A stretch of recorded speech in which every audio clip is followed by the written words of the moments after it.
Is it time to panic about offensive line? Texas A&M has already had 4 entries out of the position group that has been a thorn in the side of the program for several years.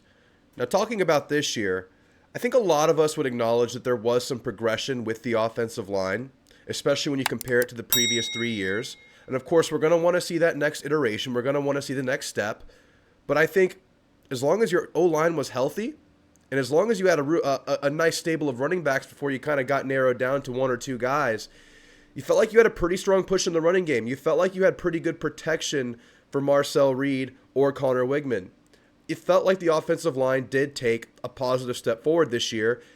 And though it wasn't enough, it's really good to see because you hadn't seen any positivity from the offensive line for about 3 seasons.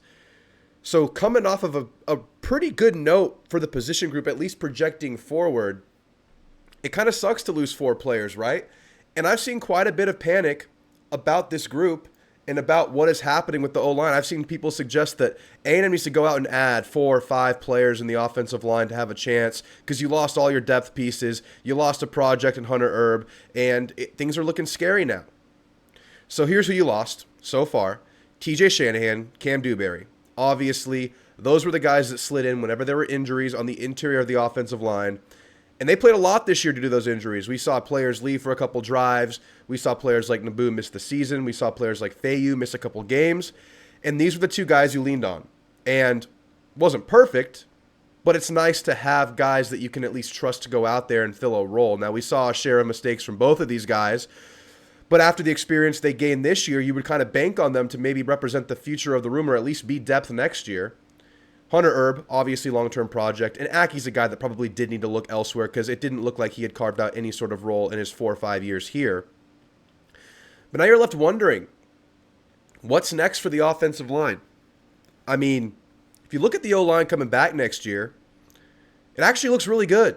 And I'm here to suggest that I'm not worried at all, even though I'd rather not lose Shanahan and Cam Dewberry. And for what it's worth, TJ Shanahan is still on the official A&M roster, whereas most of the other transfers have been removed from the roster. TJ Shanahan, Platt, Celisar, and one other guy. There are 4 guys that are still, E&I White, are all still on the roster, and that might indicate that they're still with the team, whereas the other portal players are hell-bent on leaving. These guys are maybe guys willing to play in the bowl game, keep practicing with the team, maybe still in the weight room, maybe still in meetings, and maybe could be convinced to stay.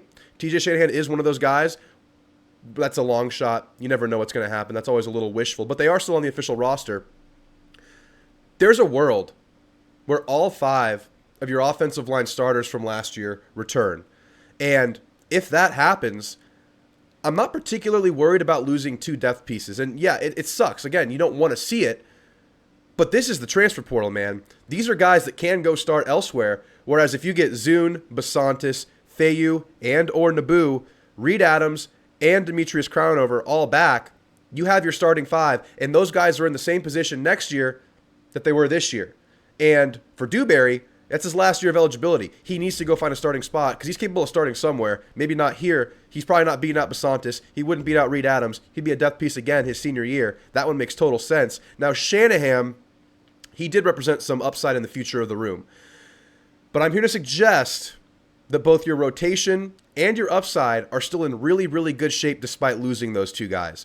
Because, of course, we're talking about Zune making the decision and Reed Adams making the decision to forego the NFL draft to come back next season, and that's very much a viable option for those 2 guys. Those are not top-round picks right now. They could very likely get picked in a good position, but they could also increase their draft stock by coming back. Those guys are very much in a real discussion right now. But you could also get Fothery back. You also get Mark Naboo back. That's 7 guys with experience you have coming back, and typically offensive line rotate 7 to 8 guys. So you could have a 7-man rotation back next year, and that obviously depends on where Naboo is injury-wise in his recovery. We've seen ACLs take a long time to come back to form. Donovan Green, case in point. But beyond that, you got to remember how this team has been recruiting the offensive line in Elko's first 2 cycles. Let's take things back to 2024 cycle. You got Blake Ivy, Ashton Funk, Robert Borden, Isindre Afua, all in the room, all developing, and some good reports coming out of camps about a lot of these guys, particularly Ivy and Funk.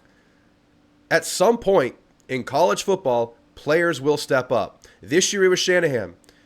It could be Blake Ivy next year. It could be Ashton Funk next year. And then you look at this year's class, and you never really want to lean on true freshmen starting, but we're not going to have to if you get everybody back.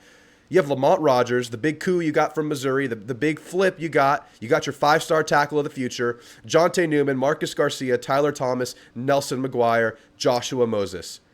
The room is in fantastic shape despite what you lost. And I'll repeat it again. You never want to lose anybody. Maybe Shanahan could come back. Who knows what's going on there. But you have players waiting in the wings, developing, and some just starting their development now this winter. Because keep in mind, everybody in this cycle will be here December, January. They're all going to have this spring of work. They're all going to have bowl practice. Maybe, probably not that actually. Scratch that. But they'll be here for spring. They'll be in the weight room this winter. Really, really good future for this offensive line. You have really, really viable, important pieces in this room for your future. And like I said, you could bring back 7 rotational guys this coming year. So I just kind of wanted to jump on, zoom into the offensive line and say, this room is in great shape despite losing those 2 guys. And when you look at it, especially Dewberry, those are guys that do need to find opportunity elsewhere. And Shanahan, he could start somewhere next year, whereas he would not start here most likely if everybody returns. Having said all of that, I think it would be probably prudent to add a guy with experience to the room just to kind of raise the floor, not have to lean on young guys if that's what you're faced with. But there's a world where those young guys, especially the guys from the 2024 class, especially for these guys to carve out a role, at least in a rotation or a reliable backup role going into next season. So all that to say, offensive line is solid. But there's still panic out there, so I'd like to hear from you guys. What do you think about the offensive line? Are you comfortable if you lose Shanahan and Dewberry? Obviously, no one's happy about it. I'm comfortable with it. I understand those guys moving on. Always hate to see it, but we move on as well, and we have players to do it with. So, guys, thanks for watching. Like and subscribe if you haven't. I'll see you in the next one. Gig 'em.